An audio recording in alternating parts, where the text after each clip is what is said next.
Reyes, capítulo número 22. ¿Lo tiene?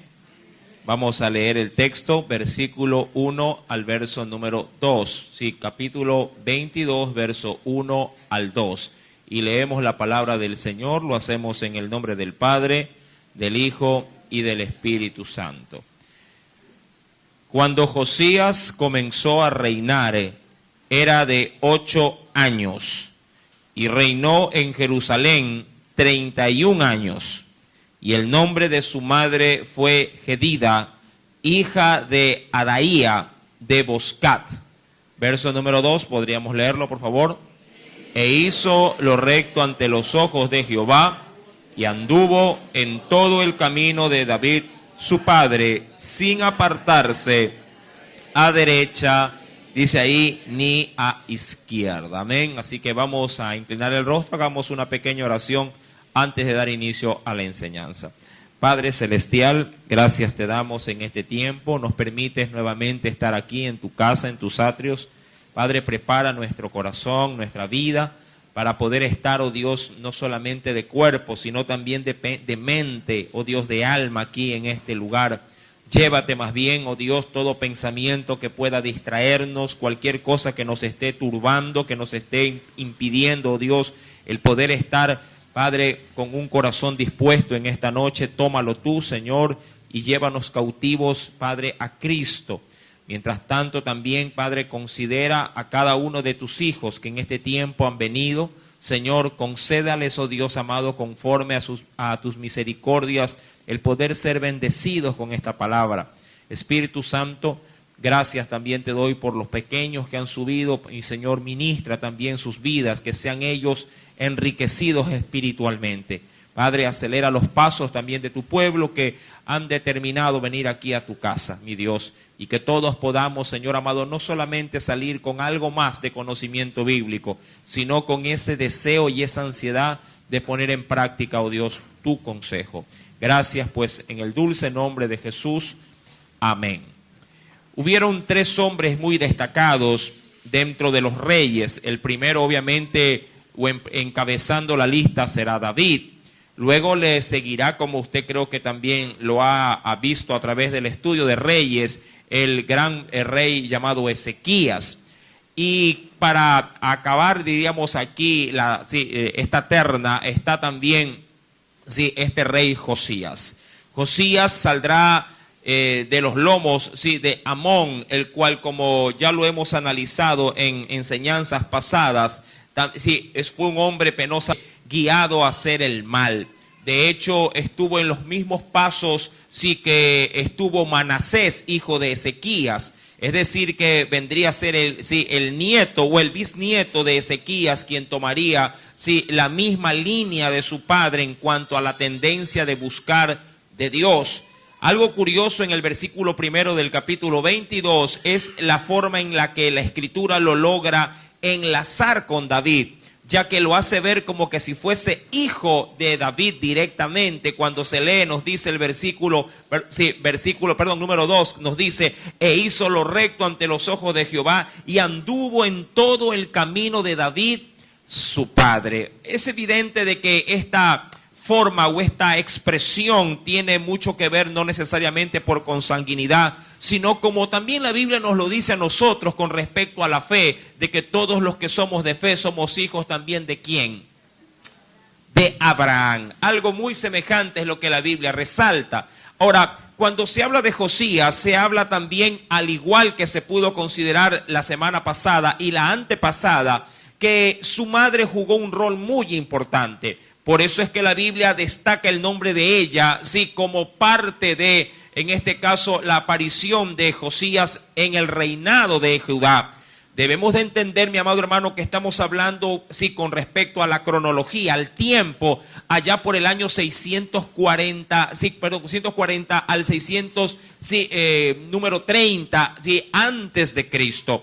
Estos años ya, diríamos, marcarán el reloj propiamente dicho, cuando todo Israel será llevado cautivo. Estaríamos hablando de que unos 180 años más y prácticamente todo Israel, tanto el norte como el sur, sí desaparecerá básicamente y todos sí comenzarán a vivir los estragos del cautiverio.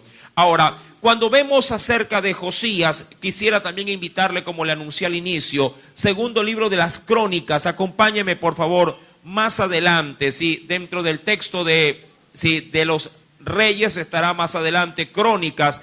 En el segundo libro, capítulo número 34, segundo libro de las Crónicas, capítulo número 34, hay diríamos, no lo considera Reyes, pero sí lo considera Crónicas, ya que en el capítulo número 22 de Reyes, simplemente tenemos 2 versículos y directamente se saltará a lo que es la aparición o el descubrimiento de la ley del Señor, la cual se encontraba al parecer en Judá extraviada. Ahora, dice en el verso número 3, a los 8 años del capítulo 34 de Crónicas, a los 8 años de su reinado. Ahora, ¿cuántos años tenía Josías cuando comenzó a reinar?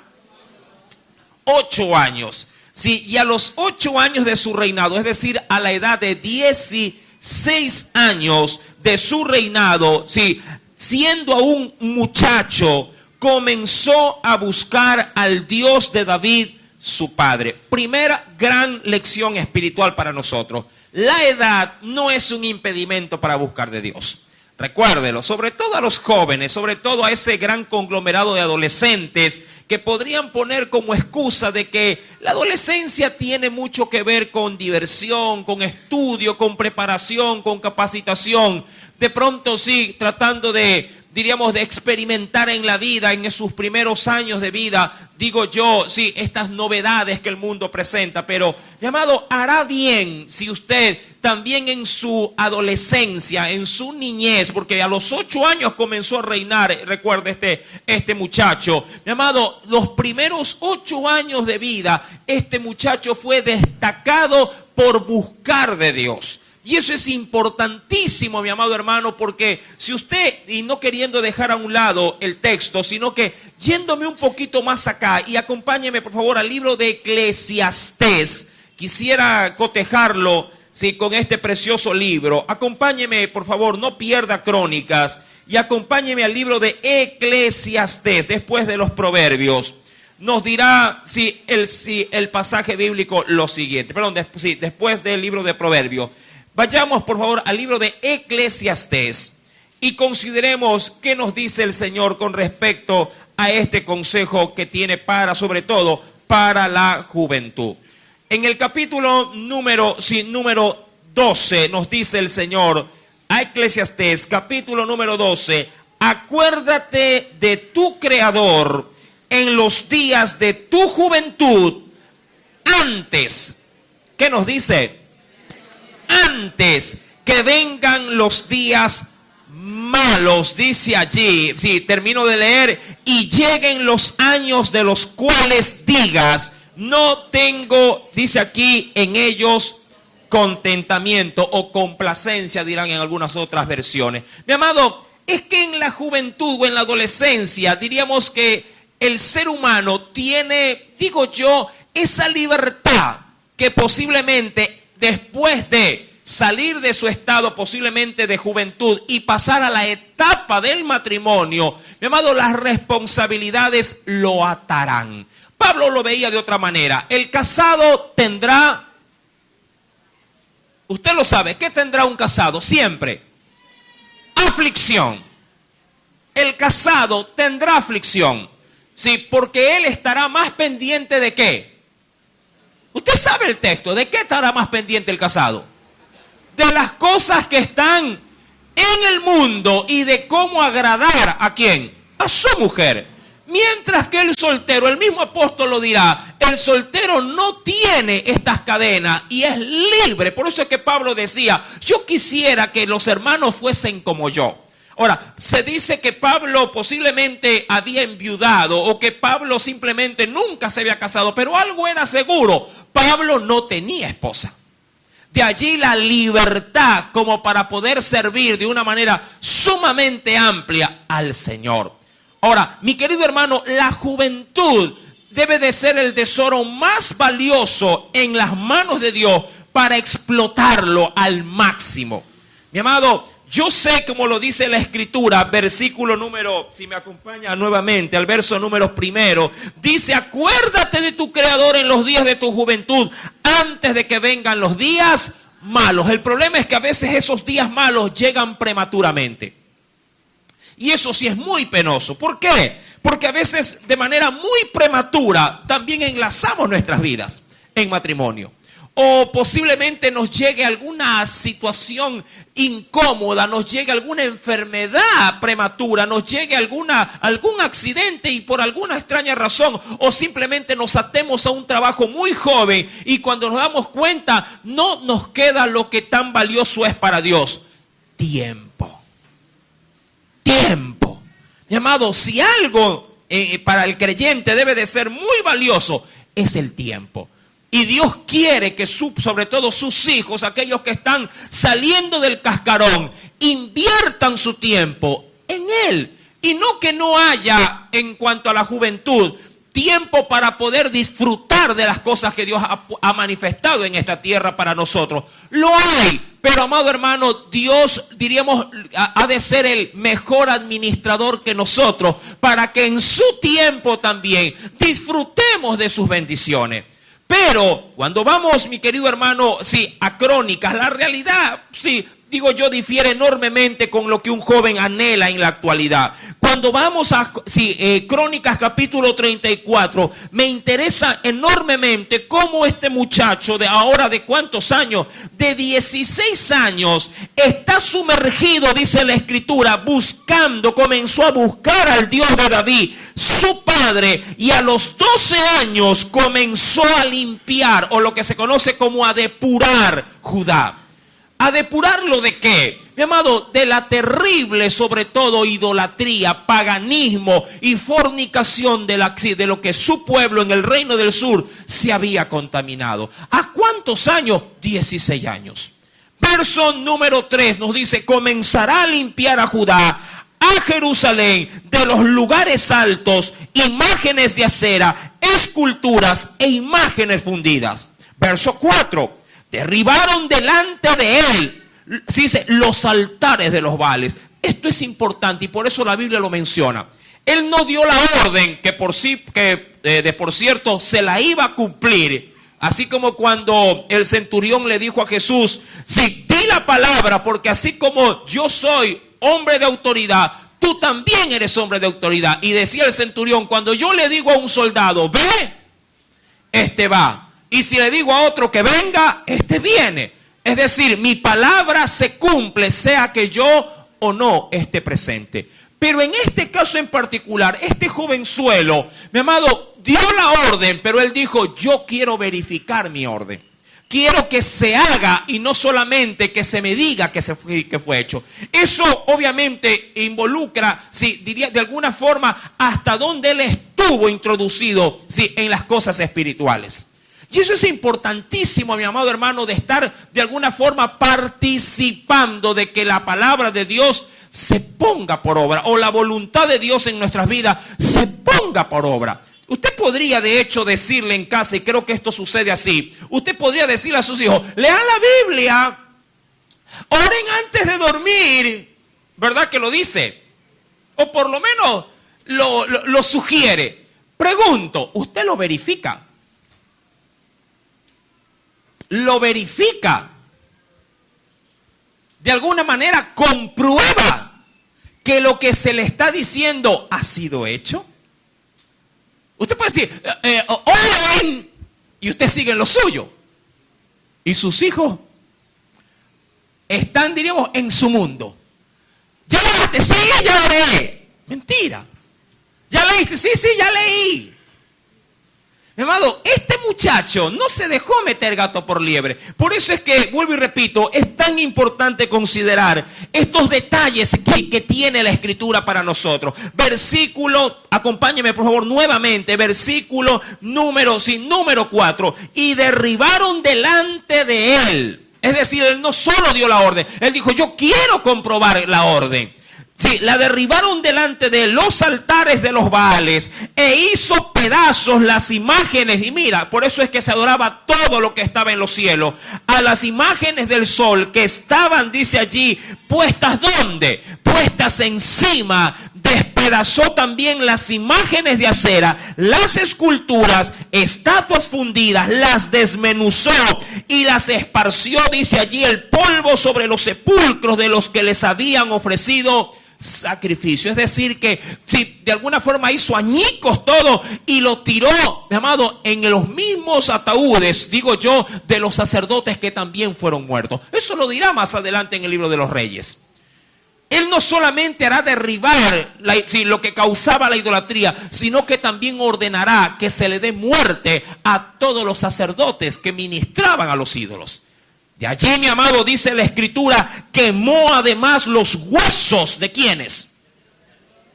De los sacerdotes sobre sus altares y limpió a Judá y a Jerusalén. ¿A qué edad lo hizo? Tanta implacabilidad por parte de un muchacho.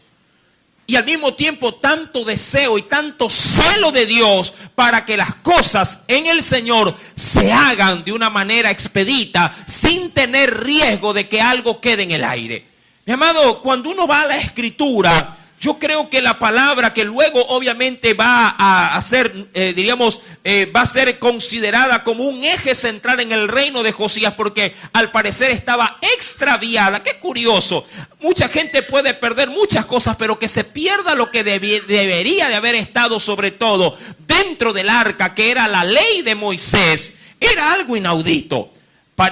Diría cualquiera, la hicieron perder de adrede. Ahora, cuando uno va a la Escritura y yendo al libro de Deuteronomio, capítulo número 18, mi amado, esto tiene mucho que ver también con lo que se leerá, y quiero por favor que vengan nuevamente al libro de los Reyes, allá en el capítulo número 22. Venga Deuteronomio, capítulo número 18. Vayamos por favor a este precioso texto. Deuteronomio, capítulo 18.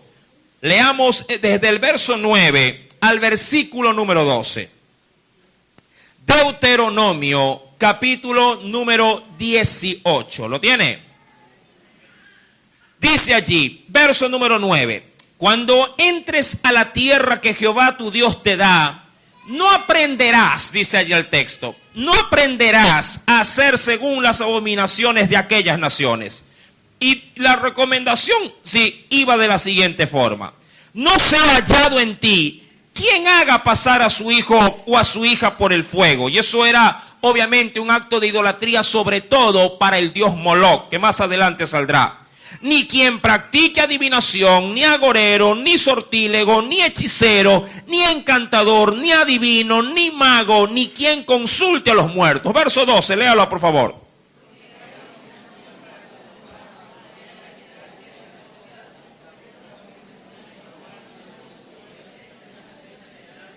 Recuerda esta última parte. Por estas abominaciones Jehová tu Dios echa estas naciones de delante de ti. Perfecto serás delante de Jehová tu Dios, porque estas naciones que vas a heredar, a agoreros y a adivinos oyen, mas a ti no te ha permitido, dice allí, esto Jehová tu Dios. Cuando uno va al libro de Crónicas, que es el texto que estamos obviamente leyendo, capítulo número 34, dice la Escritura, versículo número 8. Segunda de Crónicas, capítulo 34, verso número 8. A los 18 años de su reinado, ¿cuántos años tiene ahora Josías? A 28 añádale 8. ¿Cuántos años? 26 años. Ahora, ojo, erradicar la idolatría de su nación, ¿cuánto tiempo le llevó? No fue algo que pasó de la noche a la mañana. Recuerde que ¿cuántos años tenía? 16. Luego, ¿cuántos años tendrá? 26 años. ¿Cuántos años tomó prácticamente erradicar la idolatría del pueblo? 10 años. Ojo, 10 años luchando, amado hermano, para poder llegar a los lugares donde obviamente otros reyes no quisieran ni siquiera, pues sí, poner un dedo. Dice la Escritura, a los 18 años de su reinado, después de haber limpiado la tierra. Ahora, diría cualquiera, qué pereza hacerlo. ¿Cuánto tiempo? No, si yo no le dedico ni una semana. ¿Qué me voy a concentrar 10 años en purificar mi nación? Mi amado, esto es un gran consejo para nosotros. No importa el tiempo que te tome, pero amado hermano, no le des tregua al pecado en tu vida, ni mucho menos en los tuyos. Hermano, es que es difícil poder sentarme con él cada día para que deje de pensar como se expresa. Sí, que habla de una manera muy de pronto iracunda, siempre habla con coraje, con ira, tiene de pronto un rencor ahí introducido en lo más profundo. Y yo no lucho con esto. Mi amado, Josías es un fiel ejemplo de que cuando uno es constante en algo, se logra la victoria en ese algo. Sin importar el tiempo que esto lleve. Hay gente que por ahí va orando por alguna situación 3 meses y dice, me cansé, ya no puedo más, no sé, ya el Señor no me oye, y tiene 3 meses recién batallando. Y cuando se le dice, no hermano, en el camino del Señor es esforzándose, siendo valiente, peleando la buena batalla. Sí, la peleé una semana, pero ya veo que no hay resultado. ¡Una semana! Qué fácil, con qué facilidad el enemigo, digo yo, en el ring nos gana la batalla. A veces pensamos que en el primer campanazo tenemos que ir a salir a noquear al diablo o al pecado que nos está consumiendo. Mi amado, y la vida en cristiana no es así. A veces uno sale y pierde todos los rounds. Por lo menos en punto nos han dado durísimo. Tenemos la de perder. Pero cuando perseveramos en el Señor, aún en el último round, damos el golpe, mi amado hermano, de suerte, digo yo, el golpe del Señor, y Dios nos hace dar la victoria al final. Así tengamos toda la batalla en contra, la guerra es de Cristo Jesús. ¿Sí me está entendiendo? Mi amado, 10 años le llevó, ¿qué cosa dice el versículo? Sí, limpiar su territorio. ¿Cuántos años te puede llevar a ti? ¿O ya te cansaste de luchar? ¿Ya te cansaste de batallar? ¿Ya te cansaste de orar por los tuyos? La Biblia me dice o me enseña en esta preciosa noche que la perseverancia tiene su fruto. 10 años le tomó a este hombre, versículo número 8, después de haber limpiado la tierra. Y claro, y la casa. ¿La casa de quién? La casa de Jehová. Yo quisiera, no pierdas el verso 8. Ven conmigo al libro de los Reyes. Acompáñame, por favor. Segundo libro de los Reyes. Es necesario poder reconsiderar estos aspectos. En el versículo número 3. Segunda de Reyes, capítulo 22. Recuerda que vamos a manejar estos textos de manera dual. A los 18 años del rey Josías, envió, dice la Escritura, el rey envió el rey a Safán, hijo de Azalía, hijo de Mesulán, el cual era, ¿qué cosa?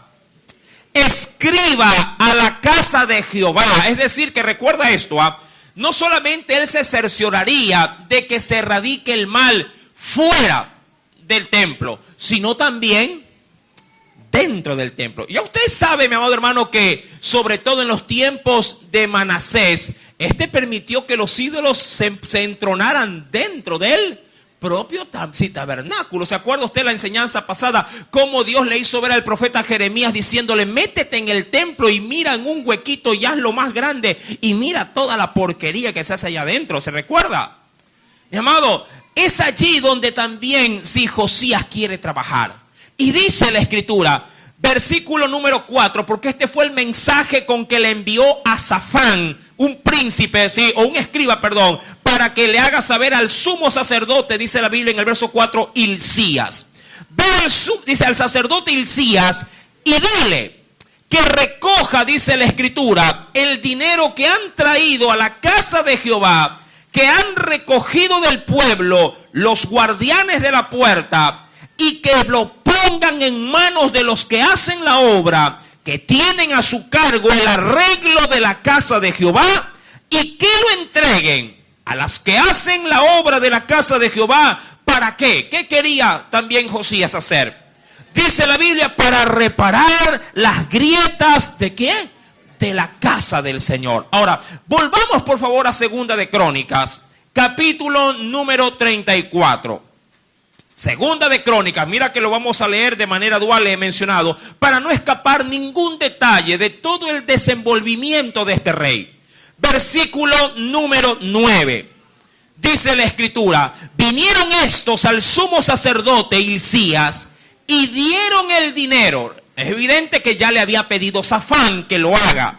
Y dieron el dinero que había sido traído a la casa de Jehová, que los levitas que guardaban la puerta, dice allí, habían recogido de mano de quién, de Manasés y de Efraín, hablando de las tribus, y de todo el remanente de Israel, de todo Judá y Benjamín y de los habitantes de Jerusalén. Verso número 10, léalo por favor.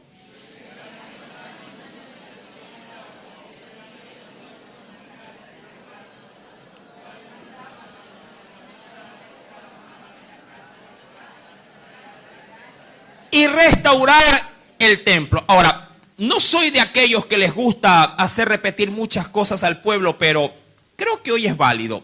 Para que haya fuego debe haber leña. ¿Podría repetirlo? Para que haya fuego debe haber leña. Sin lo uno no hay lo otro. ¿Qué quería Josías en el templo? Quería de alguna forma repararlo o lo que se podría decir restaurar el templo. Pero para poderlo hacer necesitaba, para que haya fuego tenía que haber leña. Mi amado, a diferencia, digo yo, de muchas, bueno, no quiero compararlo con iglesia, pero a diferencia de muchas cosas que posiblemente usted en Dios tenga proyectado, pregúntese a usted mismo, la mayoría de sus proyectos requieren inversión de dinero. Le pregunto así de manera general, para temas seculares, si quiere viajar, ¿qué necesita? Si quiere que sus hijos vayan a una universidad, algo mejor de la que posiblemente hay, ¿qué necesita? Si quiere renovar el closet, ¿qué necesita? Ya vienen las Navidades, ¿qué necesita? Creo que para todo. Quiere renovar el celular y dice, sí, este está viejito, pero el nuevo vale tanto. Necesita dinero. Mi amado, vuelvo y repito, para muchas cosas siempre se requiere una base para poder hacer aquello que usted quiere proyectar. La casa de Dios no es la excepción. No es la excepción. Si usted tuviera una urgencia, yo creo que haría todo lo posible para poder tener los recursos a disposición para solventar esa urgencia. No sé, pero si su negocio anda mal, posiblemente, ojo, y usted sabe que la competencia se le va llevando de largo y de pronto usted no está a la altura de la competencia porque sus máquinas, no sé, son viejas o, no, o ya han pasado o son obsoletas o no producen lo que producen las nuevas máquinas. ¿Acaso usted no se endeudaría para renovar su equipamiento de trabajo y poder estar a la altura de la demanda? Posiblemente diría, sí. Si tendría un taller de costura, no diría usted, es que esta overlock, la verdad, trabaja muy lento, a cada rato se descompone y más caro me sale reparar y reparar que a comprarme una nueva. Ahora, todo eso requiere de alguna forma inversión económica. Mi amado, y yo creo que todos y cada uno de nosotros muchas veces se detiene al ver que no tiene este recurso, pero hay otros que dirán, hermano, no lo tengo, pero como sé que va a ser una inversión, hago el sacrificio y si es posible hasta me endeudo, pero obtengo lo que se necesita para mejorar mi calidad de vida. Porque eso sí, mejorado, digo yo, en este caso los equipos, producirá más y obviamente los ingresos de a poco comenzarán a subir. Eso para el ámbito secular. Usted sabe que yo aquí casi de dinero no hablo mucho, pero cuando la Biblia lo topa, sí, me detengo. Y en la obra de Dios se requerirá dinero. Mire que soy muy explícito. Se requerirá de dinero para la obra de Dios. Claro que sí. Usted mensualmente, ¿cuánto invierte en su casa? Sea honesto. Tire un promedio. ¿Cuánto invierte en su casa mensualmente? Y eso viviendo y ayudándose con el salario del uno, lo que aporta el otro, lo que se encuentra en la calle, no sé, todo. ¿Cuánto invierte en su casa mensualmente? Ha sacado números. Hay otros que dicen ni me lo nombre porque solo de pensarlo me amargo. Tiene una proyección, gastará, bueno, dependiendo obviamente del ingreso, gastará 500 al mes, gastará 1000, gastará más de 1000. ¿Cuántos son en casa? Mire que le hago preguntas básicas. ¿Cuántos son en casa? Dice, hermano, somos 4 y gastamos como 2000 al mes. No sé de dónde y por qué tanto. Y creo que la mayoría se va en el gran rubro llamado comida. La mayoría, ¿verdad que sí? Yo pienso, ¿y en la obra de Dios se gastará eso o mucho más? Sabiendo que no hay 4 que mantener, no 5, sino que son básicamente 2, en este caso en particular, no puedo hablar de otros, 2 iglesias como tal. ¿Se irá dinero? La pregunta es, ¿usted invierte en el reino? ¿O se quedó saturado o se quedó a más no poder con sus gastos en casa? Mi amado, cuando voy a la Biblia, porque todo esto es un preámbulo para donde quiero llegar, para que haya fuego debe haber madera. Dirá la Escritura en el versículo número 10, leo la última parte que nos dice, los cuales lo daban a los que hacían la obra y trabajaban. Dice allí, ¿en dónde? En la casa de Jehová. Y lo hacían obviamente para este fin. Para reparar, pero también para restaurar el templo. Y eso, mi amado hermano, creo que debe de ser muy bien de pronto dispuesto en esta noche. Para aquellos que tienen la gran duda cuando mencionan o dicen, unos con razón, otras sin esta. ¿Y qué hacen el dinero en la iglesia? Yo creo que, como el que más, reconozco que hay muchos malos administradores de las cosas de Dios. Lo reconozco. En el ámbito propiamente cristiano y sobre todo en el ámbito del liderazgo eclesial, existe un despilfarro de recursos de una manera exuberante. Gente que sin reparo da un mal uso, obviamente, a todos los recursos que la iglesia administra y que posiblemente da migajas para la obra y el resto se lo embolsan. El consuelo para este tipo de, diríamos, de hechos es decirle al pueblo, usted no mire al hombre, sino que usted mire al Señor. Sí, es verdad. No desmiento aquello, pero sí queda un sabor agridulce en la garganta o en el paladar al saber que esa obra que está recibiendo recursos bien podría, mi amado hermano, expandir, y de hecho promulgar el reino del Señor en esta tierra de una manera mucho más efectiva si pusiera los recursos del pueblo a la disposición ¿de qué? De la obra. Para 2 cosas, la Biblia lo dice. La primera de ellas, para reparar y luego para restaurar el templo. Son los 2, diríamos, indicios más indicados en las que se debe de involucrar los dineros que ingresan en una iglesia. Para restaurar y para reparar. Restaurar obviamente lo que se tiene y reparar todo aquello que está dañado.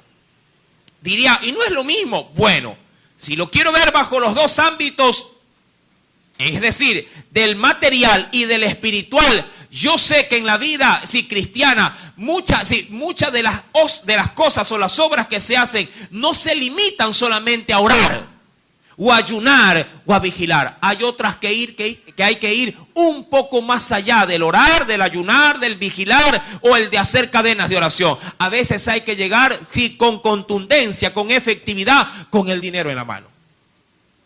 Claro, la iglesia que tiene obviamente este buen, diríamos, discernimiento bíblico a la hora de administrar su fondo, lo ha de hacer de así. No podrá hacer un mal uso de los recursos de una iglesia. Mi amado, yo sé que no solamente usted me está escuchando, sino que también en el internet lo van a escuchar. Y le quiero hablar en esta noche a los líderes espirituales.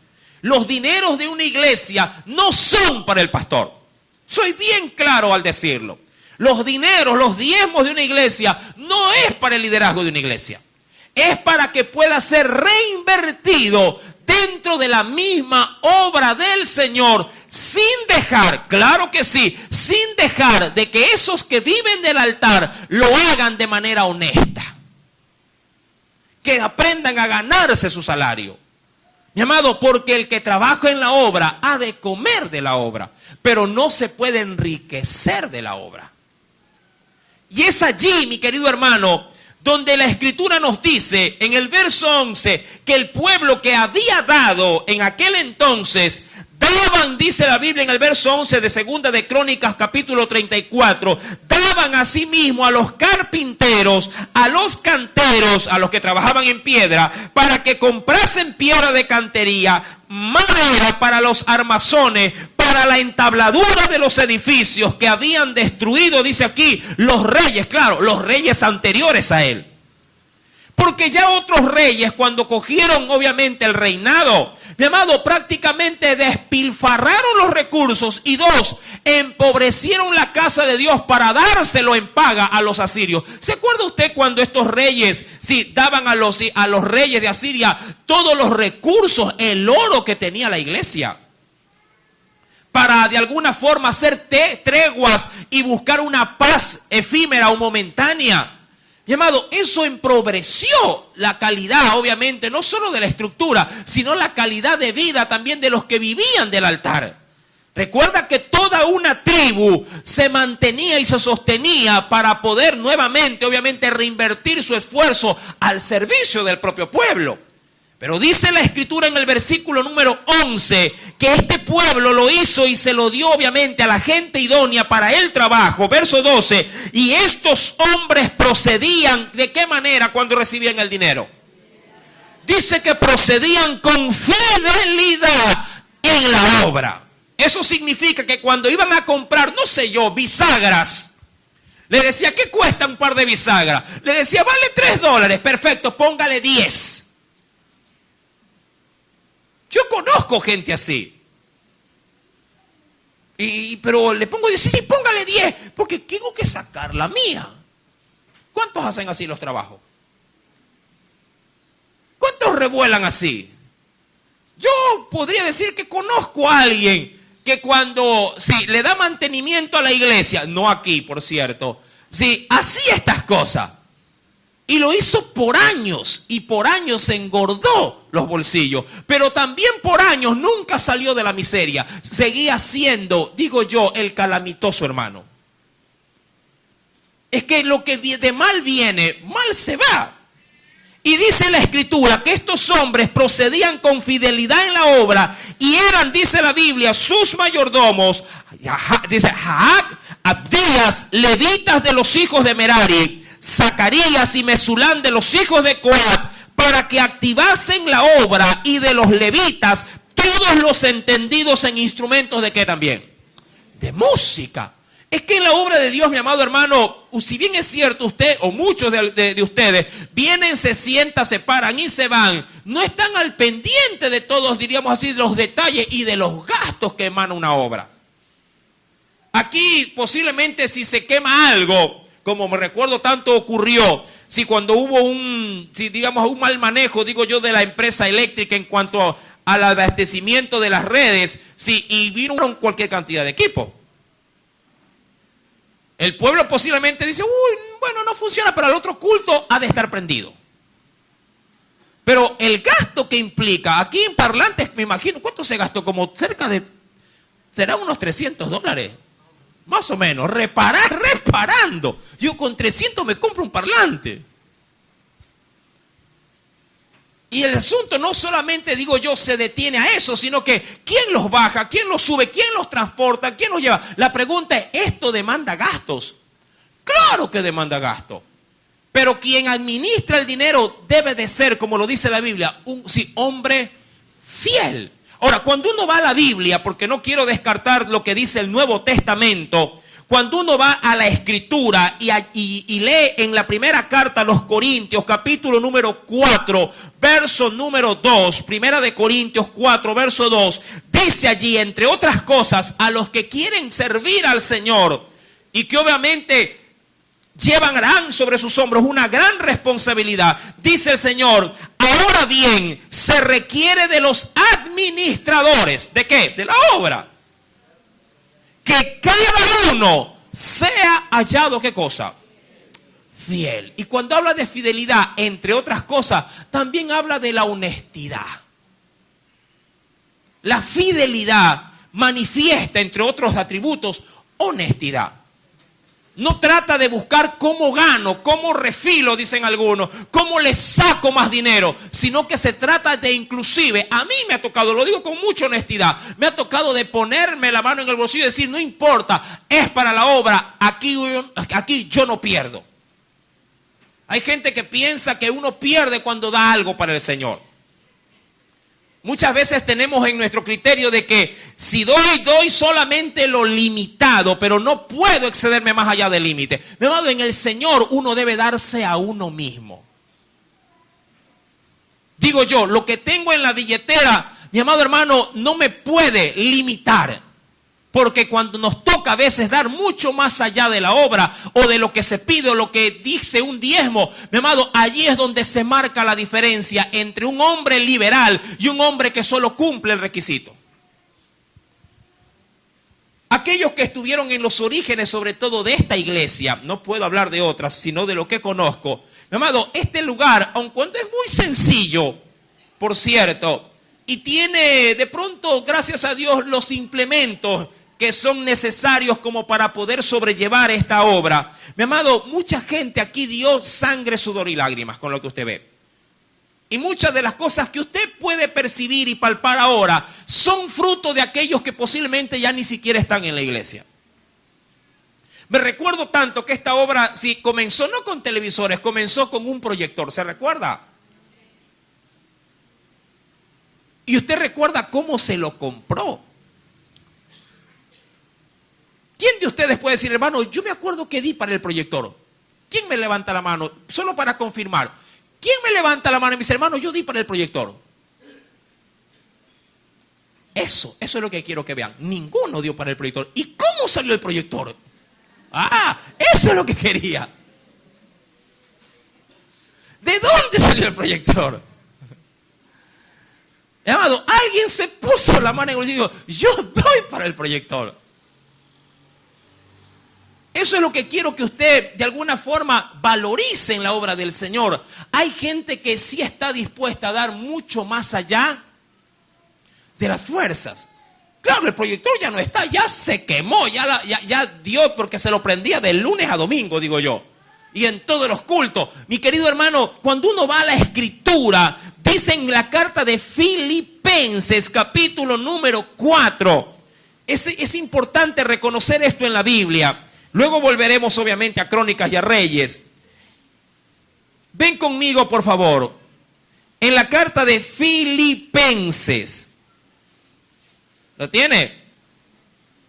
Capítulo número 4. Digo yo que este tipo de héroes son héroes sin gloria. Nadie los recuerda, pero estuvieron allí. ¿Lo encontró? Dice la Escritura, capítulo número 4. Ya en la parte final casi, nos dice el Señor, versículo número 15 en adelante. Y me interesa mucho el contexto de las palabras del apóstol Pablo. ¿Lo tiene? Dice allí, y sabéis también vosotros, oh filipenses, hablando de la iglesia, que al principio de la predicación del evangelio, y mira cómo se remonta, posiblemente mucha gente dice, hermano, no hable del pasado. No, Pablo está hablando del pasado, de su inicio en el ministerio, porque era relevante a donde quería llegar. Y dice aquí que al principio de la predicación del Evangelio, cuando partí de Macedonia, ninguna iglesia participó conmigo. Ojo, ninguna. No que Pablo hubiera estado de pronto, digo yo, con una espina aquí en la nuca que decía, ay, pero qué amargura de que nadie me ayudó al inicio. No, lo tomás como referencia, como una anécdota, pero valedera, para despertar, sí, el espíritu en medio de los que en Dios ahora, en tiempo presente, sí pueden revertir, digo yo, los males que otros incurrieron. Y dice, verso número 15, que al principio de la predicación del Evangelio, cuando partí de Macedonia, ninguna iglesia participó conmigo. ¿En razón de qué? Y está hablando justamente de eso que a usted de pronto en los cultos no le gusta oír. Dinero. Ninguno participó conmigo en razón de dar o de recibir. Bueno, Pablo hizo un mal, lo reconozco. Él era solvente cuando empezó en el ministerio. Él era un hombre, digo yo, de posición económica alta. Y como lo decía yo al inicio, cuando recién comenzaba en el Evangelio, sí, yo trabajo. Siempre por ahí un hermano me decía, no hermano, tenga, ayúdese en el carro. No, que va a creer, me ofende, hermano. Yo tengo, el Señor me ha bendecido. Tranquilo. Claro, lo dije el primer año, el segundo año, ya como por el quinto, sexto año. No, a ver, hermano, una frita, bueno. Porque los recursos se van mermando. Y dice la Escritura, ninguno participó conmigo en razón de dar y recibir, sino vosotros solos. ¿Quiénes? La iglesia de Filipenses. Verso número 16. Pues aún, mira que él predicó en Tesalónica y tenemos una carta en Tesalónica. Pues aún a Tesalónica me enviasteis una y otra vez. ¿Para qué? Ahora, ojo, no quiero que salga de aquí en esta noche diciendo el pastor quiere que le demos dinero. Dios me libre. Yo lo que deseo y anhelo en mi corazón es que Dios a usted le dé no solo el conocimiento de cómo usted debe de involucrarse en la obra, sino que se dé a usted mismo por la obra. Porque a veces el dinero no sirve cuando falta quien haga uso de ese dinero. No me refiero de gastarlo, sino de poderlo usar de una manera legítima para que ese dólar pueda usted, al administrarlo, sí, hacer algo más grande que $1. Un ejemplo, yo puedo comprar, se me ocurre nada más, un tarrito de pintura de $1. La pregunta es, ¿quién quiere pintar con una brocha todas las rejas con ese tarrito?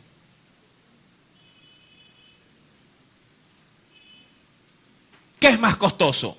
¿El dar $1 o el ponerse a pintar con un tarrito de $1? ¿Qué es más costoso? ¿Qué es lo más fácil? Dar el $1. Dice, yo doy el $1 y ahí verán cómo hacen. Hermano, son 3 de la tarde. Tengo hambre, hermano. Coja del $1. No, pues si ya compré la pintura. Ah, disculpe, hay que comprarle almuerzo al que está pintando. ¿Me explico? Y cuando ya el hermano termina, hermano, y ahora ya termine, ya me voy. Ah, hay que darle para el carro al hermano que pintó. ¿Y usted cree que el $1 fue para todo? ¿Me explico? Es que cuando se habla de dinero, yo no me puedo saltar la cuerda. Yo me detengo. Bendito libro de Reyes, capítulo 22, llegó. Dice la Escritura, verso número 16, Tesalónica, mi amado hermano, envió para las necesidades, dice, una y otra vez para mis necesidades. Dice aquí, verso 17, porque aquí es donde quiero remarcar, no es que busque dádivas. Y esto me interesa. No es que ande buscando o ande de limosnero en medio de los hermanos. No es que esté buscando dinero. No es que busque dádivas, sino que ¿qué quería buscar entonces Pablo en la congregación? Dice, no es que busque dádivas, sino que busco fruto que abunde en vuestra cuenta. A mí, mi amado hermano, me asombra en la iglesia de la Flor. No importa si le decimos a los hermanos, hermanos, hoy vamos a hacer una limpieza, qué sé yo, un día ordinario. Mi amado, aparece las hermanas y dice, pastor, ¿cuántos vinieron? Digo, somos 8. Ah, ya, es para hacerles el almuerzo. Me asombra. Aquí pueden venir 5 y nadie dice, pastor, ¿cuántos van a trabajar hoy día? Y ni agua dan. Bien dicen que el que menos tiene es el que más da. La iglesia en Mucholote, en ese sentido, es bien tacaña. En ese sentido, no a la hora de dar una ofrenda, sino a la hora de dar fruto a través de una ofrenda.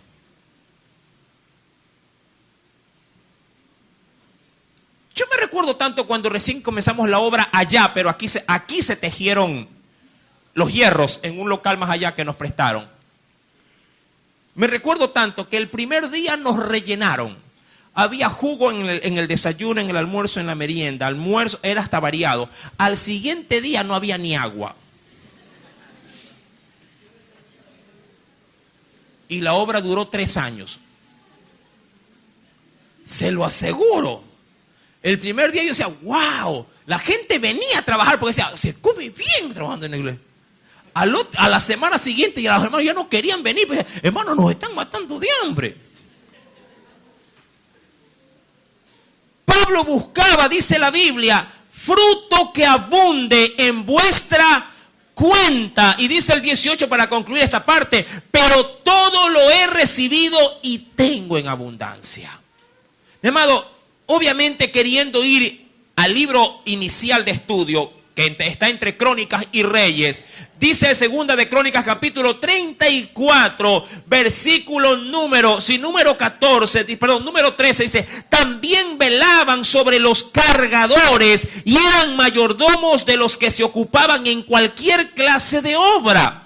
Y de los levitas habían escribas, gobernadores y porteros. Verso 14, léalo por favor.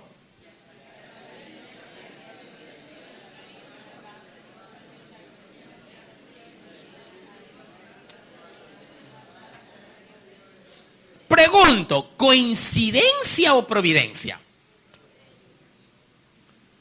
Haciendo lo uno, apareció lo otro.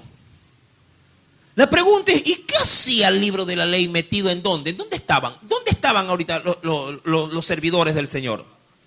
Estaban trabajando, pero ¿en dónde? ¿En qué área estaban trabajando? Cuando uno va al libro de los Reyes, acompáñeme por favor, vayamos nuevamente al libro de los Reyes.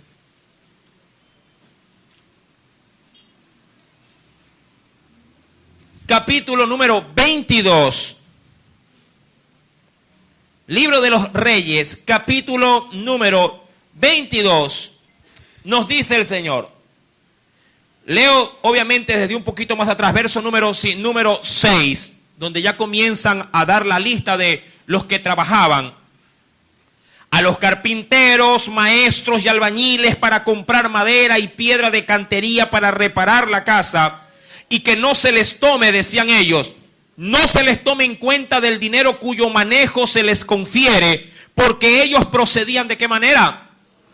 Mi amado, cuando tú tengas la oportunidad de darle algo a alguien que tú sabes que es honrado, dalo con liberalidad. No solamente para lo espiritual, aún también para lo secular. Cuando tú sabes que, ¿cuántos de ustedes por lo general cuando contratan a alguien para casa, si le tienes confianza, tú le dejas prácticamente las llaves y le dices, maestro, tenga, yo me voy a hacer una diligencia, quede en su casa? ¿Cuándo haces eso? Cuando confías en ese alguien, ¿verdad? Y el maestro puede estar ahí trabajando, puedes tener de pronto, no sé, tendrás ahí tus joyas, tendrás ahí tus perlas, tendrás tus diamantes, tu bambalina, tu imitación, tu yambal, bueno, y tú vas tranquilo. Tú dices, no, es que el maestro es a ojos cerrados. ¿Cuántos tiene gente así? Mi querido hermano, de la misma forma le dicen, a estos no les pidan cuenta. Sí, de todo dice aquí manejo que se les confiere, porque ellos, ¿cómo procedían? Ellos procedían con honradez. Mi amado, me recuerdo lo que me dijo en uno de los aniversarios vino un pastor, no me digo el nombre, vino un pastor y me dijo, Paul, porque tenemos mucha confianza, era compañero de aula, me dijo, Paul, discúlpame que te haga la pregunta, pero sí te dan ofrenda en la iglesia. Y yo le digo, sí, pero me dio miedo preguntarle por qué.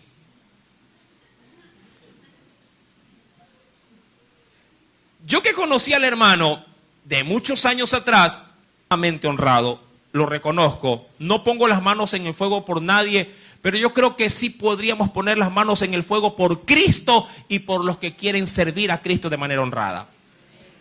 Y el hermano era humilde, pero poco a poco comenzó en Dios a prosperar.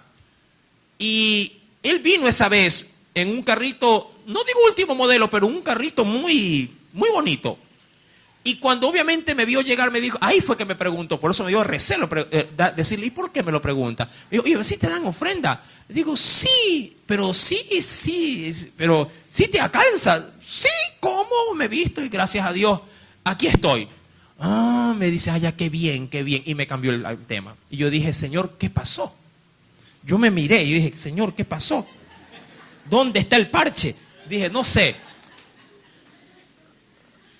Son anécdotas que uno de alguna manera trata de extraer una lección. Mi amado hermano, cuando hablamos de la Escritura y cuando hablamos de estos pasajes, era evidente, mi amado hermano, que dentro de este círculo que Josías estaba administrando, este hombre fue hasta cierto punto muy, muy confiado. Pero claro, su confianza tenía un respaldo. Había gente honrada a su alrededor. Y dice la Escritura en el versículo número 8, entonces dijo el sumo sacerdote Hilcías al escriba Safán, recuerda, al que había enviado el rey, le dijo, he hallado el libro de la ley. ¿En dónde? En la casa de Jehová. E Hilcías dio el libro ¿a quién? A Safán, y lo leyó. Una cosa lleva a la otra. Si ellos nunca se hubieran puesto a dar mantenimiento a la obra del Señor, ellos nunca hubieran encontrado el libro que estaba extraviado. Lo curioso es que el libro más sagrado del templo estaba extraviado. Pero como le mencioné hace un momento, una cosa lleva a la otra. Cuando existe disposición, Dios pondrá dirección. Ojo. Cuando existe disposición, Dios pondrá dirección. Hay gente que quiere ser dirigida y luego si ve que le conviene se dispone. No, es que no hago porque todavía Dios no me habla. Es que yo no me involucro porque todavía no veo que Dios esté tratando conmigo. No, es que como todavía no me han ministrado, entonces todavía no puedo servir. Es que como no hay carga, estoy esperando que Dios ponga carga o que use un siervo para que me diga empieza. Mira cómo volteamos la fórmula bíblica. ¿En qué pasaje, si la Biblia está, por así decirlo, la Biblia estaba perdida, Josías se fundamentó y dijo, quiero que Dios me hable en su palabra para comenzar a reparar la casa? Él hizo lo que tenía que hacer y Dios hizo lo que él debía de hacer también. Pregunto, ¿por qué dejaste de ofrendar? Te pregunto. Le hablo obviamente no a los que les afecta, pues no. ¿Por qué ya dejaste de diezmar? Lo hacías con fidelidad, ¿por qué ya no? ¿Qué pasó? ¿En qué pasaje de la Biblia te fundamentaste para ya no hacerlo? ¿Qué pasó? ¿Dónde está tu laboriosidad? ¿Dónde está tu tendencia de servicio? ¿Por qué menguaste? ¿Por qué ya te abriste? ¿Por qué colgaste los guantes?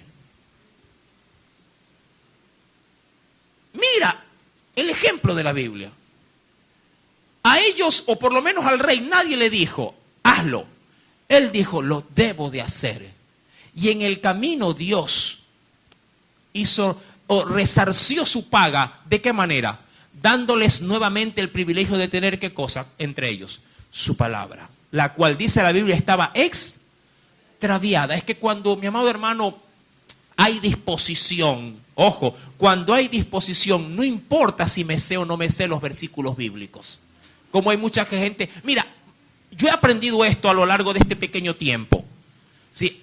La gente que viene a servir es la gente que de pronto más ignorancia tiene de la Escritura, pero es la más dispuesta. Y todos los más entendidos son los que más cómodamente viven en el cristianismo.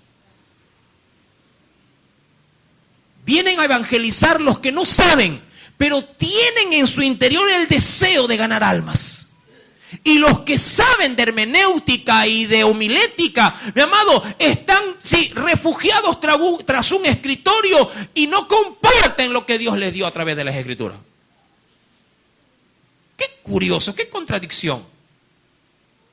Este pueblo, mi amado hermano, manifestó en Dios un privilegio tremendo y luego vendrá una revelación para ellos. Primero a través de la Biblia y segundo a través de una mujer llamada Hulda, que será profetisa. Aquí hay un precioso tesoro escondido que lo vamos a ir obviamente desgranando, en función de los cultos. Termino, mi amado, con lo siguiente. Dice la Escritura, volvamos por favor, porque mira cómo Reyes y Crónicas se van ayudando el uno al otro. Cuando el sumo sacerdote Hilcías encuentra el libro de la ley, ¿se lo da a quién? Dice la Escritura. Se lo da a Safán, que era el enviado del rey. Vueltos a segunda de Crónicas, capítulo número 34, dice la Biblia en el versículo número 14, y al sacar el dinero que había sido traído a la casa de Jehová. Ahora, curioso es dónde encuentran el dinero, el libro de la ley. Lo encuentran en el arca prácticamente de ¿qué? De las ofrendas. No sé, como que se me ocurre que alguien estaba limpiando y dijo, mira, aquí está la Biblia, la dejó allí. Y luego se puso a hacer otras cosas y la gente comenzó a tirar ofrendas y el libro, no sé. ¿Cuánta gente se le pierden así las cosas en casa? Pero si aquí lo dejé, ¿dónde lo puse? Yo en casa siempre le digo a mi ayuda idónea que mi esposa no guarda, sino que esconde. Sí, ella guarda las cosas, pero las guarda tan bien que yo, ¿y dónde está? No sé, pero si aquí estaba, dice. Y dice la Biblia, y al sacar, verso 14, el dinero que había sido traído a la casa de Jehová, el sacerdote Hilcías halló el libro de la ley de Jehová, dada por medio de Moisés. Y dando cuenta Hilcías, dijo al escriba Safán, es decir, hablándole de los asuntos que eran obviamente propios de las tareas de tanto de restaurar como de remodelar, le dijo también al escriba Safán lo siguiente: yo he hallado el libro de la ley en la casa de Jehová. Y dio Hilcías el libro ¿a quién? A Safán, al escriba. Claro, ¿con qué intención? El escriba, ¿para qué lo dio? Para que pueda darle ¿qué cosa? Una copia. Recuerde usted que cuando Dios dio la orden de poner rey en su nación, tenía que dárselo al rey ¿qué cosa? Una copia del libro de la ley, el cual debería de ser para él su constitución de reino. Dice en el versículo número 16, y Safán, ¿qué hizo? Léalo por favor.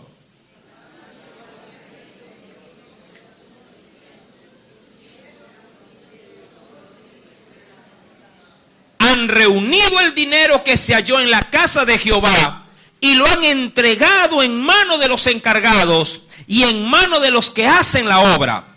Además de esto, declaró el escriba Safán al rey, el sacerdote Hilcías me dio un libro y leyó Safán en él delante del rey. Y le leerá prácticamente todo el libro de la ley, juntamente con sus bendiciones. Al término, dice la Escritura, de la lectura, Josías, siendo un muchacho, a la verdad ya era un hombre, tenía 26 años, pero fue a buscar de Dios. Mi amado, al escuchar la palabra, mi amado, fue redarguido por el mensaje. Algo curioso, que cuando existe mucha carencia de Biblia o mucha carencia de palabra de Dios cuando es, mi amado, aprovechada por quien está con esa hambre y sed de esa palabra. Mi amado, puede ser que reciba no solo con agrado, sino con desesperación el mensaje. Yo no sé si a ti te ha pasado, como en algún momento, sí me ha pasado a mí, de que no hay cosa más preciosa, más deleitosa que poder saciar su alma con un pasaje de la Biblia. Así como cuando tú llegas a casa y dices, no quiero cola, no quiero jugo, no quiero caldo, no quiero nada de líquido, lo que quiero es agua. ¿Ha llegado usted hace algún día? Mira que tengo cola, no quiero cola, no quiero nada dulce, quiero la simpleza, pero también lo grande y lo maravilloso que es un vaso de agua. Mi amado, así recibió Josías, ¿qué cosa? La palabra. Y dice la Biblia en el versículo número 19, luego que el rey oyó las palabras de la ley, rasgó sus vestidos y mandó a Hilcías, es decir, al sumo sacerdote, y a Hicán, hijo de Safán, es decir, un escriba también, y a Abdón, hijo de Micaía, y a Safán, escriba, y a Asaías, siervo del rey, diciendo, andad, consultad a Jehová por mí y por el remanente de Israel y de Judá acerca de las palabras del libro que se ha hallado, porque grande es la ira de Jehová que ha caído sobre nosotros, por cuanto nuestros padres no guardaron la palabra de Jehová para ser conforme a todo lo que está escrito en ese libro. Y hasta ahí me quedo. ¿Fue coincidencia? No. Fue providencia. Pero para que haya fuego, primero tuvo leña. Hay quienes andan buscando fuego, pero no dan leña. Y esto para todo. No solamente para lo que es buscar presencia de Dios, sino hasta para poder invertir en las cosas del reino de Dios. Hay gente que quiere obras en las cosas de Dios, pero que es muy mezquina a la hora de querer aportar para que se vean esas obras. Gastamos más en una cola que en poner en una ofrenda. Y como les dije hace un momento, ¿por qué has dejado ya de ofrendar? ¿Por qué ya no diezmas? ¿A quién crees que le haces daño no ofrendando, no diezmando? A mí. O a alguien que te cae mal aquí adelante. ¿A quién crees que les haces daño? Es a ti mismo. Dios no se hace rico con lo que tú le das. Él te da, te recuerdo, Él te da a ti para que des. Te lo recuerdo nada más. Y si Él quiere, te deja en la calle. Porque al que siembra escasamente, escasamente también segará. ¿O es que no has sacado en limpio que desde que comenzaste a ser infiel con Dios, ahora comes menos? No en el sentido de la porción, sino en el sentido de que ya no puedes dar más allá de lo que antes podías saciar en tu familia. Que ahora andas más alcanzado. Que ahora más trabajas y más cansado te vas a dormir. Y antes cuando lo hacías, Dios traía reposo a tu sueño. Mi amado, no le haces el daño al pastor cuando no das. Te lo estás haciendo a ti mismo. ¿Quieres ver el fuego? Pon la leña. Amén. Que el Señor añada mucha bendición a su palabra. Aleluya. Padre Celestial,